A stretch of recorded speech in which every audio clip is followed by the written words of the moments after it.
अस्सलाम वालेकुम नाज़रीन, आप देख रहे हैं प्रोग्राम दो टोक। मैं हूं किरण नाज। तहरीक इंसाफ की हुकूमत अमेरिका ने गिराई। सो सॉरी, वो जनरल बाजवा की साजिश थी। Extremely apologise. उसके पीछे तो मोहसिन नकवी का हाथ था। क्या फिर आपसे माजरत करनी होगी क्योंकि अब बीबी ने कुछ और ही दावा कर दिया है। सुनिए दावा। अब कल बुशरा बीबी साहिबा ने ये दावा तो कर दिया, लेकिन नाजरीन हकीकत जो है ना वो बुशरा बीबी के दावों से यकसर मुख्तलिफ है, बिल्कुल अलग है। बानिए पीटीआई वजीर आजम बनने के बाद पहली बार नंगे पाँव मदीने नहीं गए थे, बल्कि इलेक्शन से एक महीना पहले उम्रे की अदायगी के लिए जून 2018 में सऊदी अरब गए थे। नंगे पाँव मदीना मुनव्वरा की सरजमीन पर उतरे थे। इस दौरे में बुशरा बीबी उनके साथ ही मौजूद थी। और अगर वाकई सऊदी अरब इस पर खफा होता तो फिर एतराज़ उस वक्त होता, इलेक्शन के बाद क्यों होता। सिर्फ यही नहीं है, खान के 3.5 साल दौरे इक़्तिदार में सऊदी अरब ने कदम कदम पर मदद की है। वज़ीर आज़म बनने के सिर्फ 3 महीने बाद अक्टूबर 2018 में 12 अरब डॉलर के इमदादी पैकेज का ऐलान किया गया। उसमें 3 अरब डॉलर स्टेट बैंक में रखवाए गए और हर 3 साल तक हर साल के लिए 3 अरब डॉलर्स मालियत का तेल मौखर अदायगियों पर फराहम किया गया। फिर ऐसा सिर्फ एक बार नहीं हुआ, बल्कि खान साहब की हुकूमत जाने से सिर्फ 5 महीने पहले यानी अक्टूबर 2021 में सऊदी अरब ने 4.5 अरब डॉलर्स का पैकेज दिया, जिसमें से 3 अरब डॉलर्स स्टेट बैंक पे रखवाए गए और 1.5 अरब डॉलर का तेल मौखर अदायगियों पर फराहम करना शामिल था। मौजूदा शहबाज हुकूमत कोशिशें करती रही है कि मोहम्मद बिन सलमान पाकिस्तान तशरीफ़ लाएं, लेकिन ऐसा अब तक नहीं हो सका है। इनफैक्ट आज भी वज़ीर आज़म ने इसका तस्करा किया है। लेकिन मोहम्मद बिन सलमान इमरान खान दौर में न सिर्फ पाकिस्तान तशरीफ़ लाए हैं, बल्कि खुद को इमरान खान का भाई और सऊदिया में पाकिस्तान का सफ़ीर खुद को करार दे। Just consider me in Saudi Arabia the ambassador of Pakistan, and we cannot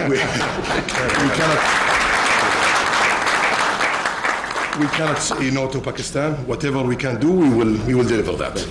और मोहम्मद बिन सलमान ने जो कहा फिर उसका पास भी रखा, अपने अमल से साबित भी किया। दूसरी तरफ बुशरा बीबी साहिबा हैं, जिनके बयान को उनके अपने साथी ही हकीकत के मुनाफी करार दे रहे हैं। साबिक वफाकी वज़ीर इत्तलात फवाद चौधरी साहब कह रहे हैं कि सऊदी अरब के दौरे में बानिए पीटीआई के साथ थे, उनके नंगे पाँव चलने के अमल को अकीदत से देखा गया। सऊदिया ने हर मुश्किल में बानिए पीटीआई का साथ दिया है। साबिक आर्मी चीफ जनरल बाजवा ने भी बुशरा बीबी के इन दावों की तरदीद की है। मौजूदा हुकूमत भी इस बयान पर सख्त लफ्जों का इस्तेमाल कर रही है। इस स्टेटमेंट पर नाज़रीन तनकीद हो रही है और तनकीद होनी भी चाहिए। तहरीक इंसाफ के अपने लोग बुशरा बीबी को डिफेंड नहीं कर पा रहे हैं। आज से 6 महीने पहले पीटीआई के रहनुमा शेर अफजल मरवत ने सऊदी अरब पर साजिश में मुलव्विस होने का इल्ज़ाम लगाया था, तो इमरान खान ने न सिर्फ उस पर उनकी सरजनिश की थी, बल्कि पार्टी में उन्हें साइडलाइन भी कर दिया गया था। खान साहब ने मेरे सऊदी अरब के हवाले से दिए गए बयान पे मेरी सरजनिश की और उन्होंने कहा कि जी ये बयान जो था इंतहाई बेमौका दिया गया, जो नहीं देना चाहिए था। ISPR की तरफ से भी इस सारे मामले पर बड़ा सख्त रद्द अमल आया था। तो ये वो मजमूम सियासी सोच है जिसका मैं जिक्र कर रहा हूँ कि हम नहीं तो कुछ नहीं। ये वही सोच है जो चाहती नहीं कि पाकिस्तान मुआशी तौर पे अपने पैरों पे खड़ा हो। तो जब वो आपके दोस्त बरादर ममालिक, और वो भी सऊदी अरब जैसा मुल्क जिसके साथ मैंने कहा हमारा मोहब्बत एहतराम का एक मजहब से जुड़ा हुआ, एक जज्बाती लगा हुआ है इस मुल्क के साथ, हम इस तरह की बातचीत करें तो इससे पता चलता है कि उनके लिए कोई हद नहीं रही। अफसोसनाक, इंतहाई अफसोसनाक। अब यहाँ पर सवाल नाज़रीन ऑब्वियसली ये उठ रहा था कि इमरान खान अब इस पर क्या करेंगे कि दूसरी तरफ हम देख रहे थे कि जब स्टेटमेंट आया था सामने शेर अफजल मरवत साहब का, उस वक्त तो खान साहब की तरफ से तरदीद आ गई थी, लेकिन अभी कुछ इत्तलात मिल रही हैं कि शायद उनका स्टेटमेंट सामने आ गया है और उनकी जानिब से ये ज़रूर इस बात की तरदीद की जा रही है। लेकिन सवाल वाकई यही है कि बुशरा बीबी साहिबा को क्या ज़रूरत थी ये बयान दागने की। इस बयान को रिकॉर्ड किया गया था पहले, इस बयान को रोका क्यों नहीं गया जब अब इस वक्त तमाम जमात को इस पर वजाहतें देनी पड़ रही हैं। लेकिन अब इमरान खान के एक्स पर ऑफिशियल अकाउंट से बयान जारी हुआ है कि बुशरा बीबी का जो बयान है उसे सियाक़ो सबाक से हटकर पेश किया गया है। इमरान खान कहते हैं कि सऊदी अरब से उनके मिसाली ताल्लुकात हैं। जब वज़ीराबाद में उन पर हमला हुआ तो सबसे पहली कॉल सिफारत खाने के ज़रिए वली अहद शहज़ादा मोहम्मद बिन सलमान की आई थी। मोहम्मद बिन सलमान ने पाकिस्तान का तारीख़ी दौरा भी किया। हुकूमत के खात्मे से 2 हफ्ते पहले OIC वज़राए ख़ारजा कॉन्फ्रेंस भी सऊदी अरब के बगैर मुमकिन नहीं थी। सऊदी अरब हर मुश्किल मरहले में साथ खड़ा रहा है। क्या इस बयान को हम बुशरा बीबी के दावों की तरदीद समझें? क्योंकि सियासी सूरत हाल पर नज़र रखने वाले समझते हैं कि बानी पीटीआई के लिए जो बंद दरवाजे खुलने की एक उम्मीद पैदा हो चली थी, बुशरा बीबी के बयान से वो तकरीबन ख़त्म हो गई है। बल्कि कुछ का तो मानना यह है कि ये बयान बानी के इक़्तिदार में वापसी और उनकी सियासत के ताबूत में आखिरी कील भी साबित हो सकता है। वैसे यहाँ एक और अहम बात, उसका तस्करा करना भी ज़रूरी है कि इमरान खान जब भी मुश्किल में पड़े हैं, पर्दे के पीछे किरदार हमेशा बुशरा बीबी साहिबा का ही निकला है। आज बुशरा बीबी जिस सऊदी हुकूमत पर इल्ज़ाम लगा रही हैं, उसी हुकूमत ने बड़े प्यार से भाई समझकर बानी पीटीआई को कुछ तहाइफ दिए थे, लेकिन अल्लाह जाने क्यों वो बेच दिए गए, जिसकी वजह से खान पर तोशा खाना का केस बना। और ये तहाइफ किसी और की नहीं बल्कि बुशरा बीबी की हिदायत पर बेचे। सलाम जी। जी वालेकुम सलाम, कैसे हैं आप? मैं ठीक हूँ मुर्शिद, आप कैसी हैं? अल्लाह की शुक्र, अल्हम्दुलिल्लाह। खान साहब की कुछ घड़ियां हैं, उन्होंने कहा है कि आपको भेज दें, आपको भेज दूं, वो आपके उनको बेच वगैरह दें, क्योंकि उनकी यूज की नहीं है, तो वो चाहते हैं वो आप कहीं कर दें। जरूर मुर्शिद, मैं कर दूंगा। इमरान खान साहब पर दूसरा बड़ा जो केस है वो है 190 मिलियन पाउंड का, और इस केस में भी पर्दे के पीछे किरदार बुशरा बीबी साहिबा का ही है। मेरी तो पूरी चढ़ाई की थी, मैं कि एक काम नहीं हुआ, फरा देखो हैं, एक काम नहीं हुआ। इमरान खान साहब ने भी 4 दिन ले लिए हैं, अभी तक लेटर नहीं आया, ताले भी लग गए हैं, रिपोर्ट भी जमा हो गई है। मैं क्या अदालत में तो क्या बनेगा हमारा? मैंने कहा तो कहते तुम पैनिक ना हो। तो फिर मैंने आप पे फोन आया कि बीबी है, कह रही है ठीक है, कल तन लेटर लाजमी मिलेगा। हफ्ते तो पहले मुआ रही हूँ। नहीं, तुम किसको मुक्ति दे रही थी? तूने अव्वल को तुमने दी क्या है? मैंने कह दी है। तू कह रही थी तू पूछा नहीं थी पहले कितने कैरेट हो गए? मैं क्या, मैं तेरे को पूछा, मैं कहा 3, तुम कितना पहनते हो? मैंने कहा 3 के, तुमने कहा 3 ठीक है। कहती है नहीं 5 तो कम से कम मंगवा के दो उसको। हैसियत खातून बुशरा बीबी का एहतराम, लेकिन बुशरा बीबी को बेख्तियार गैर सियासी घरेलू खातून कहा जाता है, लेकिन हर मामले के पीछे उन्हीं के कदमों के निशान मिलते हुए नजर आते हैं। तो क्या वो वाकई गैर सियासी हैं? अब शायद ये सवाल जो है ना, वो सवाल नहीं रहा है। प्रोग्राम में इस पर मजीद बात करने के लिए मेरे इंतहाई मोअज़्ज़ज़ मेहमानों में मुझे आज शुएब शाहीन साहब ज्वाइन कर रहे हैं, रहनुमाए तहरीक इंसाफ के। राना एहसान अफजल साहब कोऑर्डिनेटर टू प्राइम मिनिस्टर हैं, ज्वाइन कर रहे हैं। हाफिज़ ताहिर अशरफी साहब जो कि सरबराह हैं पाकिस्तान उलमा काउंसिल के, वो भी प्रोग्राम में हमारे साथ मौजूद होंगे। शुएब शाहीन साहब, ज़रा आपसे बात का आगाज़ करते हैं। अब ये एक्स पर पैगाम भी आ गया है खान साहब का, वो कह रहे हैं तोड़ मड़ोड़ कर इस बयान को पेश किया गया है, सिर्फ क्लैरिटी नहीं दी है, मुस्तरद क्या है उन्होंने जो कुछ बयान दिया है उस बात को?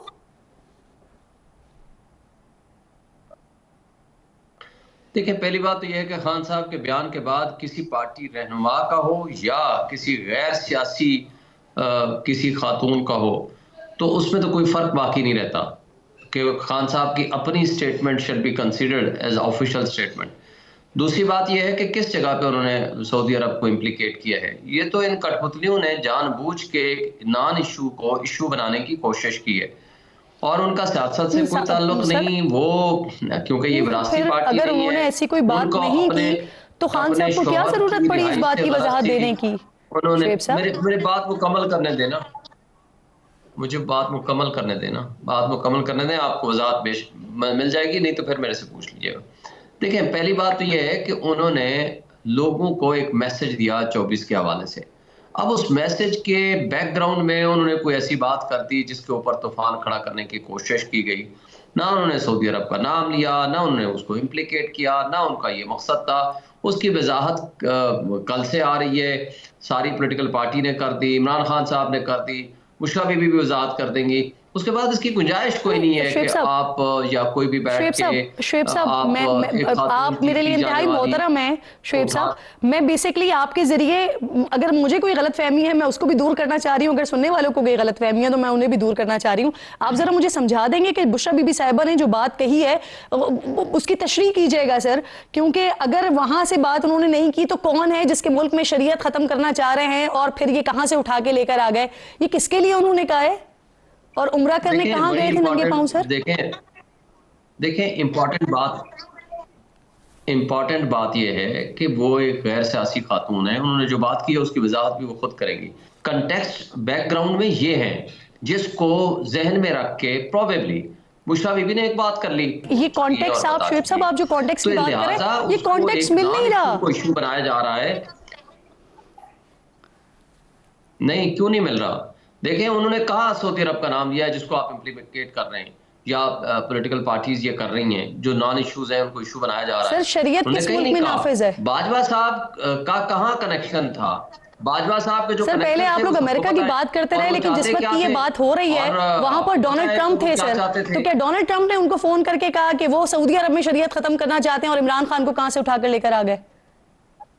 डोनाल्ड ट्रंप के मुल्क में शरीयत नहीं है। ट्रंप की बात करें, हमने कब कहा है डोनाल्ड ट्रंप तीसरा किसने कहा सर? लेकिन हमने ये कहा है कि बाजवा साहब के जहां बाजवा साहब के कनेक्शन से जो जिस एजेंडा पे वो काम कर रहे थे, मैंने रेफरेंस आपको एक इंडिपेंडेंट जर्नलिस्ट का दिया है, आमिर मीर साहब का। आप उनके इंटरव्यूज, उनके प्रोग्राम्स उठा के देख लें। उस कंटेक्स्ट में प्रोबेबली बुशरा बीबी ने बात की होगी, लेकिन उसको उठा करके एक पार्टी में थोप देना और उसको पार्टी का बयानिया बना देना और एक नॉन इश्यू को इश्यू बना देना, मैं नहीं समझता कि इमरान खान की कंप्लीटली डिसोन कर रहे हैं, जैसे इमरान खान से डिसोन कर रहे हैं, आप डिसोन कर रहे हैं इस बयान को, इस स्टेटमेंट को, और पार्टी डिसोन कर रही है सर। जी सुन लेना, सुन लें। पहली बात तो यह है कि वो ना वो पार्टी का हिस्सा है, ना वो पॉलिटिकल कमेटी की मेंबर है, ना कोर कमेटी की मेंबर है। एक शख्स कोई भी उठ के कोई बात करे, पार्टी उसकी जिम्मेदार नहीं होती। दूसरी बात यह है कि उसने इस सिलसिले में कोई बात ही नहीं की जिसको नॉन इशू को इशू बनाया जा रहा है। तीसरी बात यह है कि इमरान खान और पार्टी की वजाहत के बाद इसको इशू बनाना, इसको उठाना, इन कठपुतलियों का एक शेवा है, इनका तरीकाकार है। कॉन्ट्रडिक्शन आपकी अपनी बात में है सर। अगर एक नॉन इशू है तो नॉन इशू पे पूरी पार्टी को बशमूल बानी को वजाहत क्यों देनी पड़ रही है? अगर ये एक नॉन इशू है, फिर सर इससे ज्यादा इंपॉर्टेंट ये है कि ये अगर रिकॉर्डेड स्टेटमेंट था तो फिर चलाया क्यों गया? क्या आप लोगों के इल्म में नहीं था? अगर पार्टी जब आप 25 न्यूज चैनल्स बैठ के एक ही मौजू उठाएंगे किसी के कहने पे या अज खुद, तो नेचुरली उसका फिर जवाब देना हमारी तरफ से बनता है, इसलिए जवाब दिया गया है। वरना शायद नॉन इशू था, हम उसको बात ही ना करते। दैट इज द कंसिडरेशन कि जब कोई नॉन इशू बताइए, ये कटपुतली बनाएंगे, शबाशी बनाएगा या मीडिया बनाएगा। सर हम सब ने मिलकर नॉन इशू को इशू बना दिया, लेकिन ये बताइए कि ये इशू जो बना, ये कोई लाइव बात तो हो नहीं रही थी सर, ये रिकॉर्डेड पैगाम था, 9 साढ़े 9 मिनट की ये रिकॉर्डेड वीडियो थी। तो पार्टी के इल्म में था ना कि वो क्या बात कर रही हैं, वो पैगाम देखा तो गया होगा ना कि क्या भेजा जा रहा है, तो उसके बाद वजाहतें देना सर। सुन लेना, पार्टी को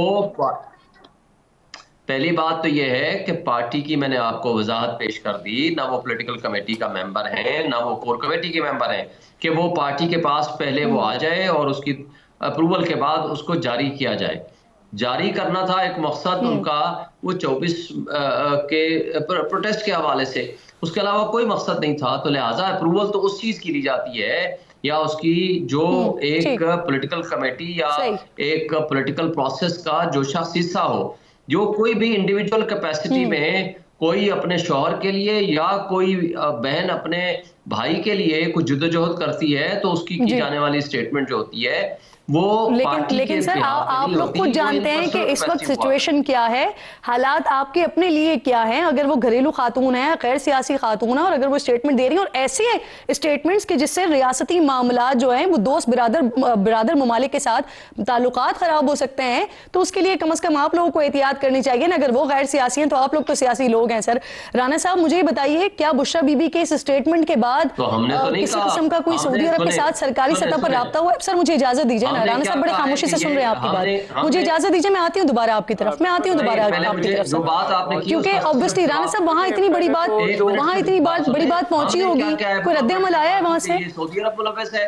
देखिए मैं वही, अगर मुझे इजाजत शेख साहब मुझे इजाजत दें प्लीज, शाहीन साहब जो हैं, शेख साहब इजाजत दें, राना साहब का कमेंट आने दें, मैं दोबारा आपकी तरफ आऊंगी, आप अपनी टर्न पे बात कंप्लीट कर लीजिएगा। शेख साहब इजाजत दीजिए। देखिए बड़ी सिंपल सी बात है, इन्होंने कहा कि वो गैर सियासी हैं। हमें तो पहले से ही पता था कि उनको सियासत का शौक़ है, और अभी उन्होंने इससे पहले भी बड़ी डिटेल्ड हदायत दी कि किस MPA ने कितने लोग लेके जाने, किस MNA ने कितने लेके जाने, और उसकी वेरिफिकेशन कैसे होनी है। चलें ये भी छोड़ दें, अगर वो गैर सियासी थी तो आपने अपने ऑफिशियल पेजेस से उस बयान को लॉन्च किया, तो PTI ने उस बयान को ना सिर्फ ओन किया बल्कि उसको लॉन्च किया, डिसेमिनेट किया, तो ये मैं थोड़े से हकायक जो है वो मैंने कहा मैं आपके सामने रख दूं। दूसरा देखें जो इसके अंदर दूसरा पहलू है कि इसके आप ये कहें कि वहाँ मदीना की बात हो रही है और उसके बाद कॉल आपको इंडिया से आनी थी, या डोनाल्ड ट्रंप ने जिस तरह आपने कहा या ऑस्ट्रेलिया से कॉल आनी थी। क्या आप समझते हैं कि पाकिस्तानी अवाम बेवकूफ़ है? तो ये डिफेंस देना शोएब शाहीन साहब का, इसकी तो कोई मंतक ही नहीं समझ आती कि वो सऊदीया का नाम नहीं लिया। बड़ी सिंपल सी बात है कि उन्होंने हमलावर हुए आप दोस्त ममालिक के ऊपर, एक झूठा आपने जो है एक मन घड़त आपने एक राना साहब इस बयान का इस वक्त पे आना, इसकी कोई बैकग्राउंड, कोई रीजन समझते हैं आप, कोई मकसद समझते हैं सर? इससे फायदा होगा, नुकसान होगा, हासिल क्या होगा? देखें उन्होंने जो कोशिश की ना, उन्होंने मजहबी कार्ड को इस्तेमाल करने की कोशिश की कि हम शरीयत के ठेकेदार हैं और जो लोग शरीयत जो है वो ख़त्म करने वाले थे हम उनके ख़िलाफ़ थे और उन्होंने हमारा जो है वो किया।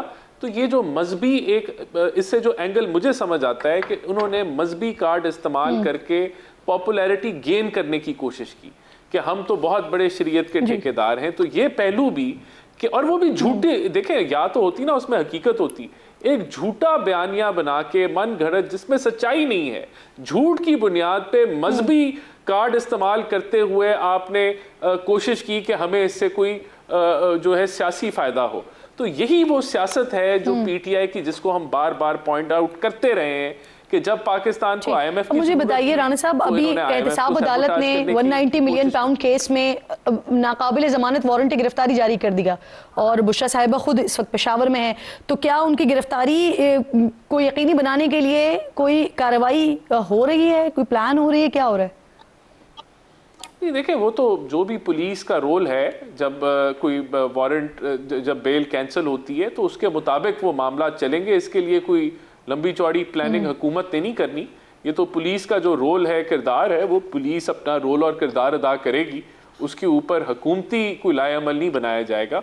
बहरहाल हम समझते हैं कि ये एक्सपोज हुए हैं बहुत बुरे तरीके से और इनका झूठ भी पकड़ा गया और झूठ की बुनियाद पे इनकी सियासत होती है, चाहे और पाकिस्तानी मफादात को SCO हो, तब आपका चाइनीज सदर का विजिट हो, अभी भी बेलारूस के सदर आने लगे हैं पाकिस्तान में अपनी बिजनेस की एक पूरी डेलीगेशन लेकर। बिल्कुल ठीक सर, मुझे बता दीजिए राना साहब, मैंने आगाज में भी आपसे पूछा था, गालिबन आपने जवाब नहीं दिया सर। ये जो सारी कल से कंट्रोवर्सी पैदा हुई है, इसके ऊपर क्या कोई स्टेटमेंट, कोई रद्द अमल सऊदी अरब की तरफ से आया है? देखें, अगर वो रद्द अमल अगर आएगा तो उसको फॉरेन ऑफिस जो है वो बखूबी उसका जवाब देगा, लेकिन एक चीज़ तय है और प्राइम मिनिस्टर ने भी उसका जिक्र किया कि हमारे जिस तरह के अच्छे ताल्लुकात हैं सऊदीया के साथ, हम उस पर आंच भी नहीं आने देंगे और हम इसको कवर करेंगे। और ये पहला वार नहीं है, ये दूसरा तीसरा वार है इन ताल्लुकात के ऊपर झूठ की बुनियाद पे, जो सिर्फ अपने लोकल सियासत कवर अप कैसे करेंगे सर? PTI ने उठाया।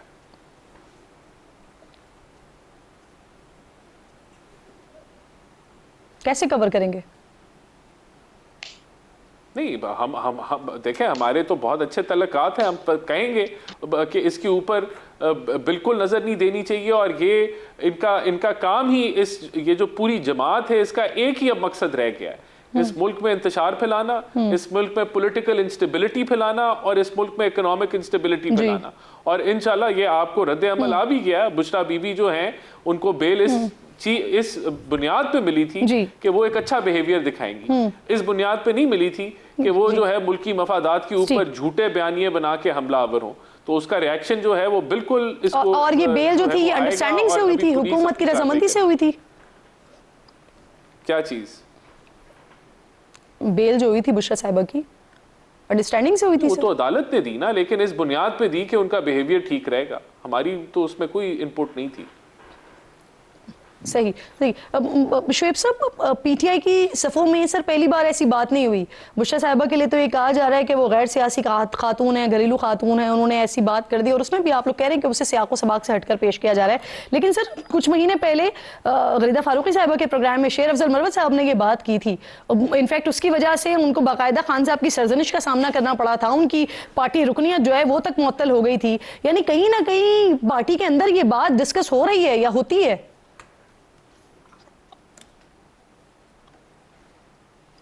देखें, ऐसी कोई बात नहीं कि पार्टी के अंदर होने वाली बात होती तो मैं तो पिछले 2.5 साल से पार्टी का हिस्सा हूँ। मैं खान साहब के साथ खड़ा हूँ और सबसे ज़्यादा शायद मुलाकातें भी मेरी हुई होंगी। आज तक मैंने उनकी हमेशा सऊदी अरब की तारीफ करते सुना है उनसे, और मोहम्मद बिन सलमान की तारीफ करते सुना है, तो लिहाजा ऐसी कोई बात नहीं है। और दूसरी बात जो ये कह रहे हैं उसको ज़रा वाज़े कर लें कि बुशरा बीबी की ज़मानत कैंसिल नहीं हुई, और ये नहीं कहा गया था कि ज़मानत तब दी जा रही है कि जनाब वो जा करके कोई स्टेटमेंट नहीं देंगी या कोई बात नहीं करेंगी। तो वो ज़मानत कैंसिल नहीं हुई, सिर्फ उनकी हाजिरी अटेंडेंस इंश्योर कराने के लिए कहा गया है कि जी वारंट जारी करें। सिर्फ वो जब आ जाएंगी वो ऑटोमेटिकली एग्जीक्यूट हो जाता है कि जी उनकी हाजिरी यकीनी बनाए। और डे टू डे हियरिंग आपको पता है चल रही है, और जो पिछले 10 साल 12 साल से मुकदमात पड़े हुए हैं उनके लिए उन जजेस के पास कोई काम नहीं, सिवाय इस बात के वो सुबह शाम डेली बेसिस पे जज जाकर अडियाला में बैठते हैं। एक अगर खातून बीमार है और उसने अपना मेडिकल, सर मुझे एक ब्रेक लेना है, और ब्रेक के बाद ऑब्वियसली नवंबर को पाकिस्तान तहरीक इंसाफ की तरफ से फाइनल कॉल है, हुकूमत की तरफ से अलग इक़दाम किए जा रहे हैं, दफ़ा 144 भी हो रही है इस्लामाबाद में, इसके साथ साथ रास्ते भी ब्लॉक किए जा रहे हैं। वज़ीर दाखिला कह रहे हैं कि इस्लामाबाद में किसी को एहतजाज करने की इजाज़त नहीं देंगे, लेकिन PTI अपने मुकम्मल जोर के साथ आने की बात कर रही है। तो क्या तैयारियां हो रही हैं दोनों तरफ से, इस पर बात करेंगे। दोनों मेहमान साथ ही मौजूद हैं, ब्रेक लीजिए, वापस आइए।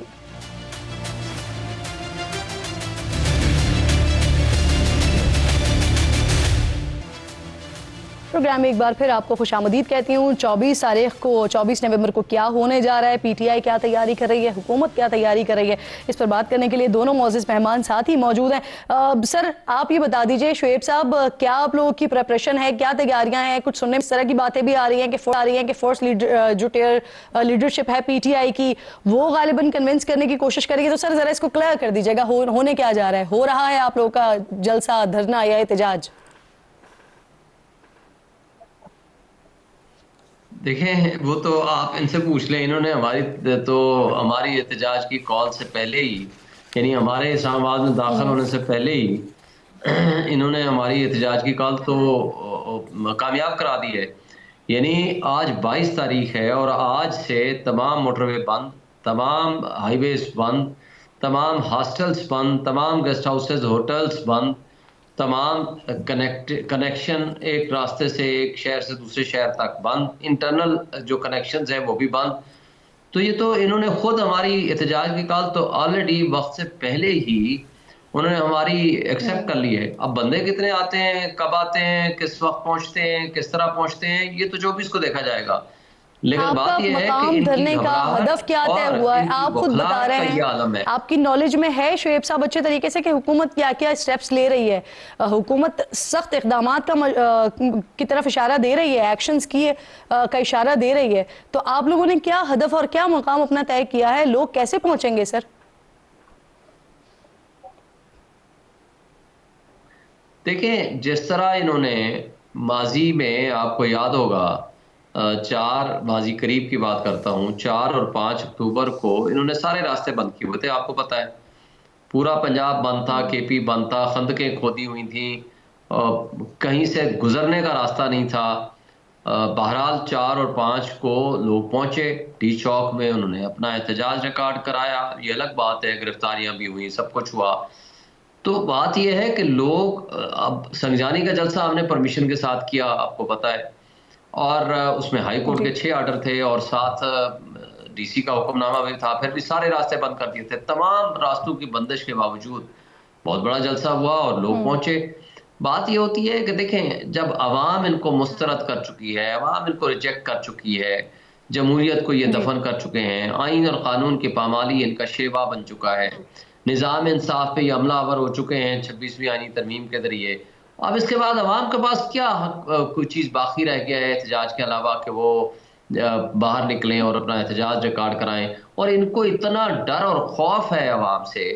देखें, हमारे ज़माने में 2 दफ़ा मौलाना फजल रहमान साहब ने धरना दिया, 2 दफ़ा हमने फैसिलिटेट किया। मरियम नवाज PTM की जमातें आई, हमने फैसिलिटेट किया, कोई किसी के खिलाफ पर्चा नहीं हुआ।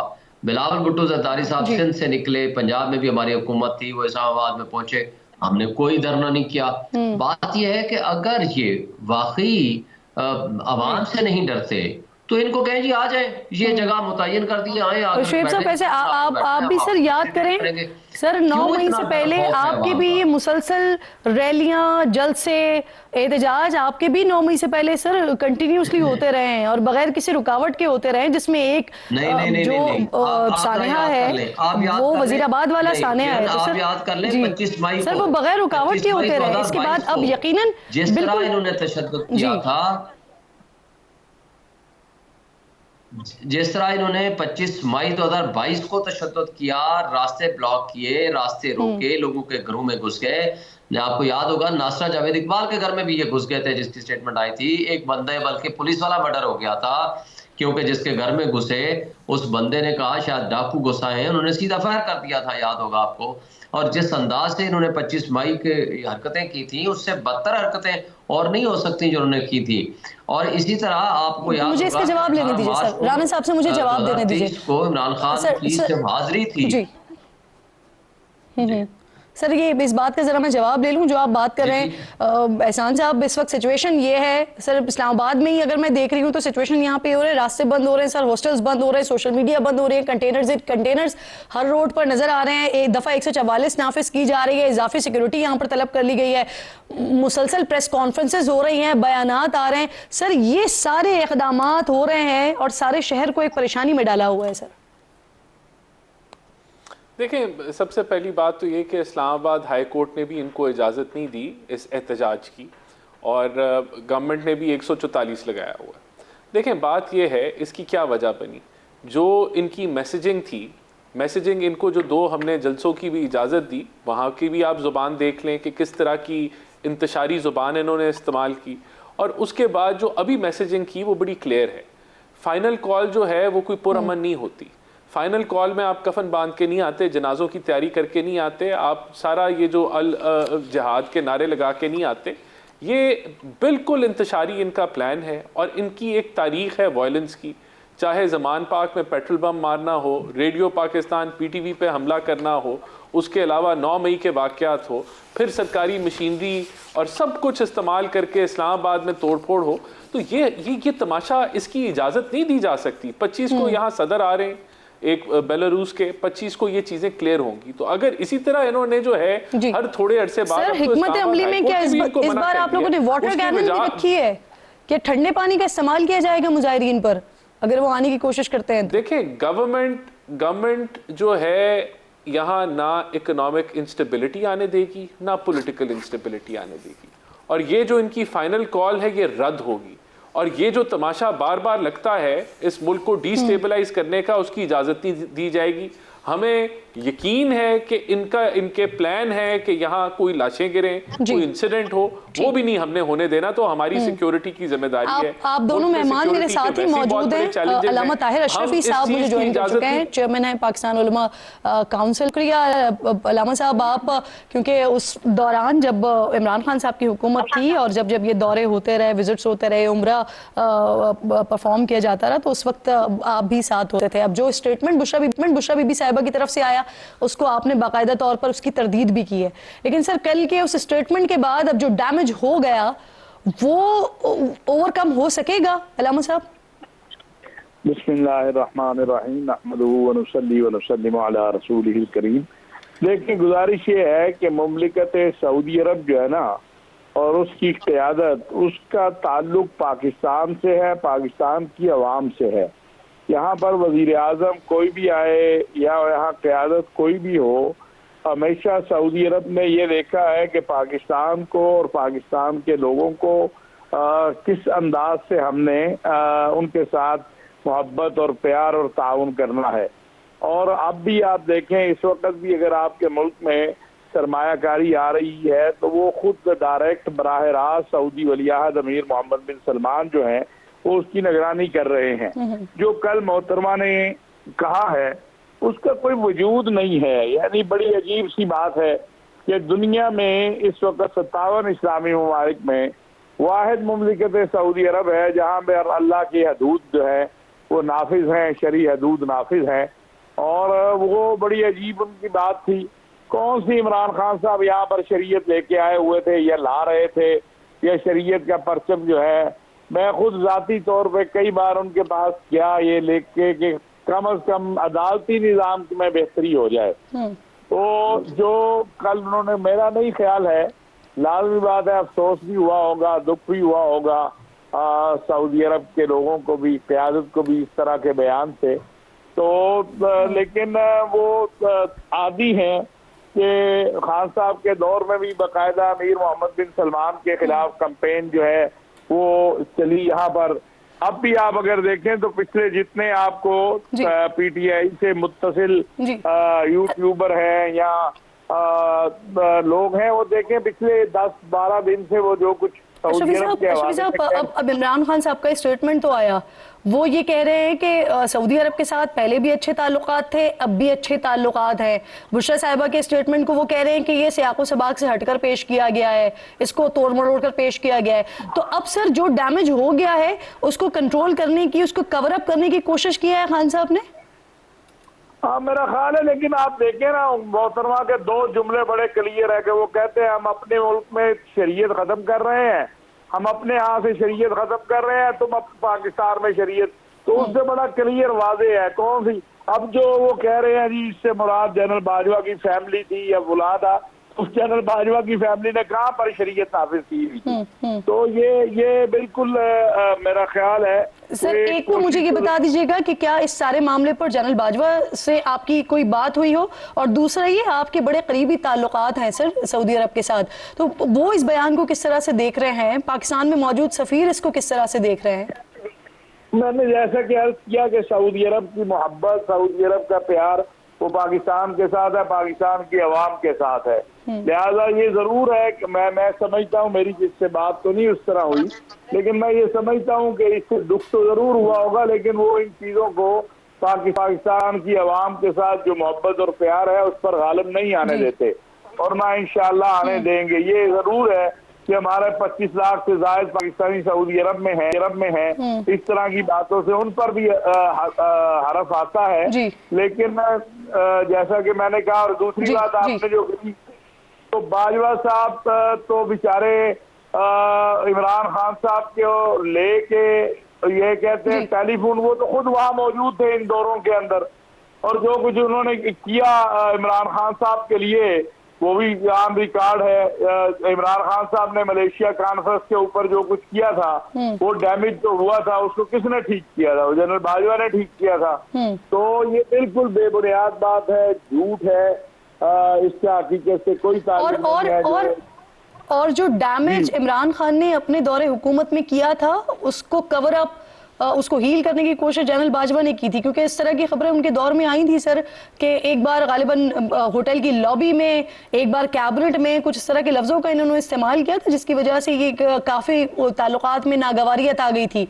वो वाला मामला मुझे याद पड़ता है कि आप पहले भी एक बार मेरे प्रोग्राम में डिस्कस कर चुके हैं सर, वो वाला मामला भी जरा बता दीजिएगा।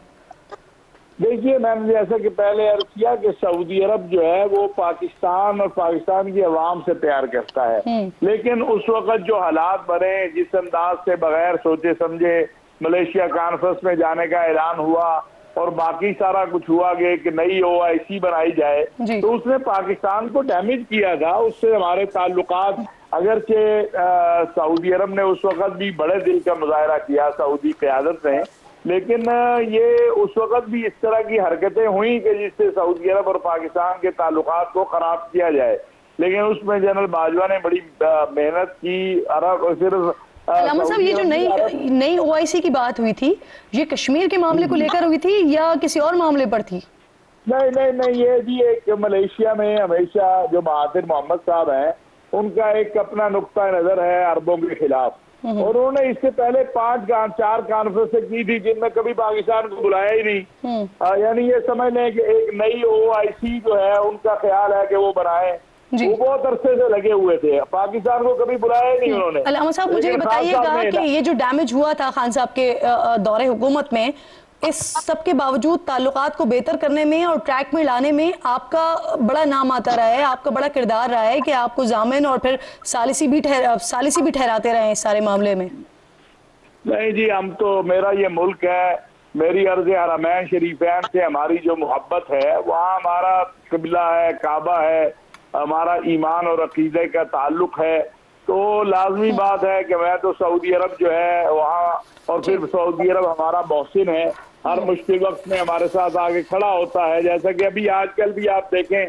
और मैं समझता हूँ इसका मकसद, इसको बड़े अगर हम उसमें देखें तो जो अभी 2 विजिट हुआ हमारे सिपा सालार का, वज़ीर आज़म साहब 2 बार गए पिछले महीने के अंदर, तो जो चीजें हो रही हैं, मैं इसको आप ये ना समझे कि ये लफ्जों की हेरफेर है, ये बाकायदा एक प्लानिंग के तहत किया गया है।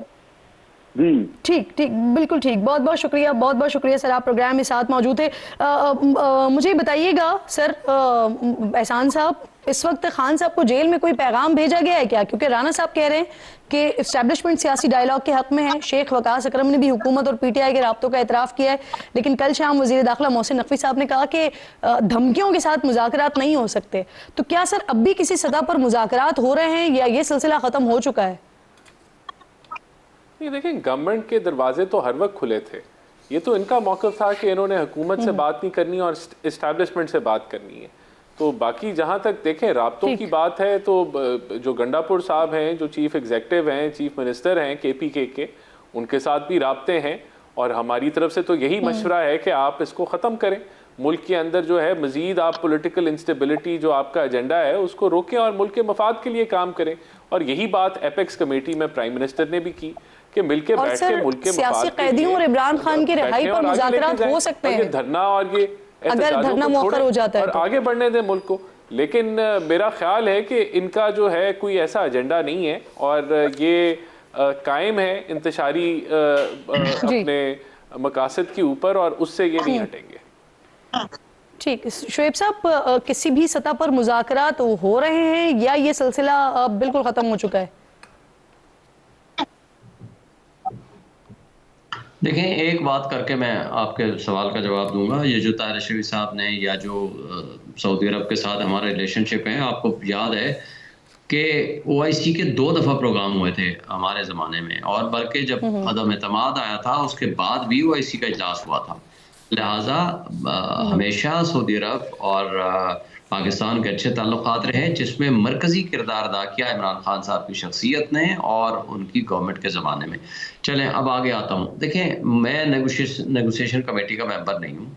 ये बात तय हुई थी कि जो कुछ मुझे पता चला था वो इमरान खान साहब ने लाओ किया था अली अमीन को और गौर साहब को कि आप बात कर सकते हैं। और मुझे नहीं पता कि अगर कुछ संजीदगी के साथ बात होती तो शायद ये धरना आगे जा सकता था, लेकिन चूंकि ये संजीदा नहीं है, इनको अपना मैंडेट वापस करना पड़ेगा, इनको बेगुनाह कैदियों को छोड़ना पड़ेगा, इनको कानून और आइन के दायरे में लाना, अपने आप को लाना पड़ेगा। बहुत बहुत शुक्रिया आपका, बहुत बहुत शुक्रिया। शुएब शाहीन साहब थे, राना एहसान अफजल साहब साथ मौजूद थे। दोनों मेहमानों की शुक्रगुजार हूँ। प्रोग्राम के आखिर में ऑब्वियसली इस वक्त सिचुएशन है क्या, नुमाइंदा खुसूसी हैं समा के कमरुल मुनव्वर साहब, वो इस वक्त मौजूद हैं, उनसे बात कर लेते हैं। बहुत शुक्रिया आपका खबर। मुझे बताइए कि इस वक्त क्या सिचुएशन है बाहर, क्या होटल्स भी खाली करवाने का कह दिया गया है, हॉस्टल्स भी खाली करवा लिए गए हैं, पूरा का पूरा इस्लामाबाद ही बंद कर दिया गया है या हो जाएगा?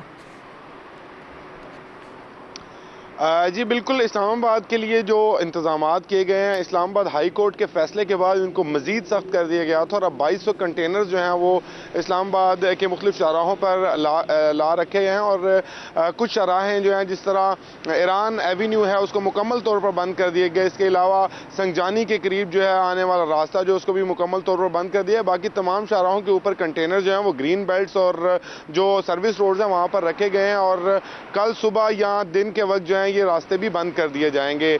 जो आपने बात ये कही कि इसमें सिक्योरिटी की जो सूरत हाल है, हॉस्टल्स बंद करने की, वो हॉस्टल्स तो खाली करवाए गए हैं। वहाँ पर जितने भी लोग थे उनको कहा गया कि 27 तारीख तक वो हॉस्टल्स जो हैं वो बंद कर देगी, क्योंकि तहरीक इंसाफ की जानिब से ये ऐलान किया गया था कि उनके बहुत सारे लोग जो हैं वो इस्लामाबाद पहुँच चुके हैं। इसी वजह से ये इकदाम जो हैं वो किए गए हैं। ताहम तमाम बस अड्डे जो हैं उनको बंद कर दिया गया है कि ट्रांसपोर्टेशन का निज़ाम जो है वो आगे ना बढ़ सके। इसी वजह से इस्लामाबाद रावलपिंडी के जितने भी बस अड्डे हैं उनको खाली करवा लिया गया है।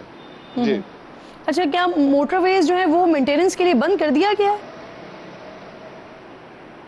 जी बिल्कुल इस्लाम जो 6 मोटरवेज हैं उनको M1, M2, M13 जो है M11 इसको मुकम्मल तौर पर बंद कर दिया गया है। यानी लाहौर से इस्लामाबाद, पेशावर से इस्लामाबाद, इसके अलावा हकला से इस्लामाबाद और जो लाहौर से अब्दुल हकीम है उसको और सियालकोट से लाहौर आने वाली जो मोटरवेज हैं, ये 6 मोटरवेज बंद कर दी गई हैं। और इस हवाले से बाकायदा तौर पर एक सर्कुलर जो जारी किया गया है कि ये मोटरवेज जो हम है अपने नाज़रीन को ऐसे बता सकते हैं कि इस्लामाबाद से कनेक्ट करने वाला कोई भी रास्ता हो पूरे पाकिस्तान से वो बंद कर दिया गया है, तमाम मोटरवेज।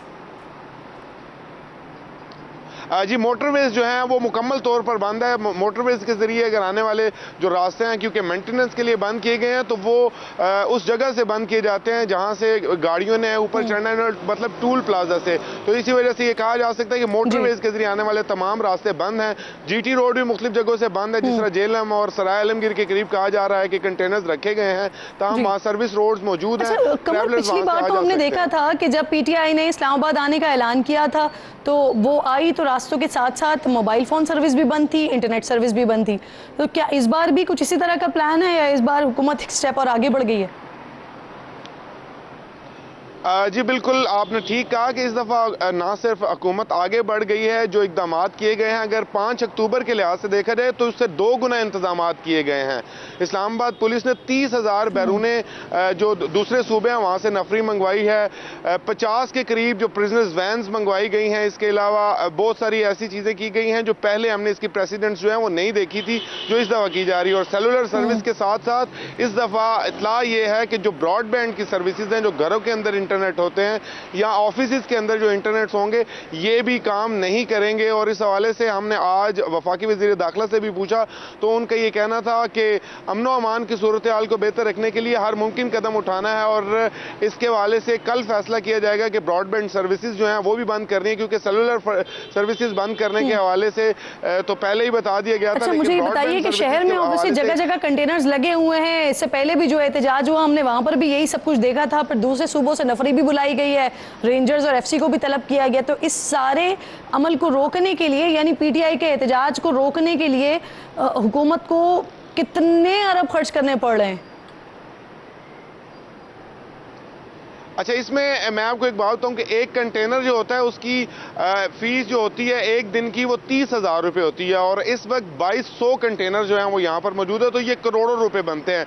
जो पहले एहतजाज के लिए कंटेनर्स मंगवाए गए थे, कुछ ही रोज़ पहले वो कंटेनर्स वापस किए गए थे और पर डे के हिसाब से 30,000 और तकरीबन 7.5 करोड़ रुपए जो थे वो सिर्फ कंटेनर्स की मद में बने थे। इसके अलावा जो इजाफी नफरी आई थी उसके लिए खाने का बंदोबस्त, रिहाइश का बंदोबस्त, ये अलग पैसे थे। लेकिन वजारत दाखिला की जानिब से जो पैसे जारी किए गए थे वो कंटेनर्स की एवज में 7.5 करोड़ रुपए थे जो जारी हुए थे, जो सिर्फ और सिर्फ 17 रोज का इन कंटेनर्स का किराया था। तो अब 2200 कंटेनर्स हैं, हर कंटेनर का किराया जो है वो 30,000 रुपये पर डे है जो ये पे करना होता है। और इनमें से बहुत सारे कंटेनर मालकान ऐसे हैं जो अब ये डिमांड करते हैं कि इनकी अदायगियां जो हैं वो पहले की जाएं। टेंटेटिव फोर्टनाइटली 15 रोज का उनको किराया जो है वो पहले दिया जाता है और ये कंटेनर जो है यहाँ पर इस्लामाबाद की शाहराहों पे ला कर रखे जाते हैं जो अभी यहाँ पर मौजूद है। 2200 जो कंटेनर्स इस वक्त लगे हुए हैं, अगर ये 3 दिन भी इस्लामाबाद में खड़े होते हैं तो तकरीबन 4 दिन अगर होते हैं तो ये 4-4.5 करोड़ या इससे ऊपर का 2.5 करोड़ के करीब जो है वो मामलात बन जाएंगे। और फिर मजीद आप बता रहे हैं कि जो